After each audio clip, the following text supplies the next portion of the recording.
ਸ਼ਰਕਪੁਰ Sheikhupura road 2007-8 ਚ ਬਣਿਆ ਸੀ ਤੇ ਉਸ ਲਈ ਮੀਆਂ ਜਲੀਲ ਸਾਹਿਬ ਨੇ ਬਣਾਇਆ ਸੀ।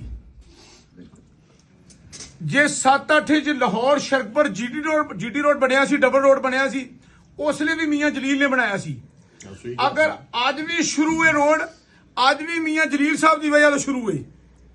ਇਹ ਫੰਡ ਪਰਵੇਜ਼ ਲਾਈ ਦੇ ਦੌਰ ਚ ਮੀਆਂ ਸਾਹਿਬ ਨੇ ਲਿਆ ਹੈ ਔਰ ਉਸੇ ਦੌਰ ਚ ਹੀ ਟੈਂਡਰ ਹੋਇਆ ਸ਼ਰਕਪੁਰ ਸ਼ੇਖੂਪੁਰਾ ਰੋਡ ਦਾ ਵੀ, ਲਾਹੌਰ ਆਪਣਾ ਜੜਾਲਾ ਰੋਡ ਦਾ ਵੀ।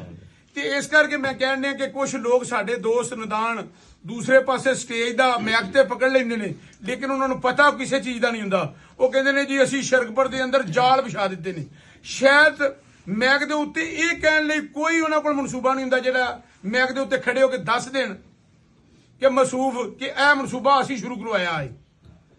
ਮੈਂ ਦੋਸਤਾਂ ਨੂੰ ਦੱਸਣਾ ਚਾਹੁੰਦਾ ਕਿ ਜਿਹੜੇ ਦੋਨੇ ਮਨਸੂਬੇ ਨੇ ਇਹ ਮੀਆਂ ਜਲੀਲ ਸਾਹਿਬ ਦੀ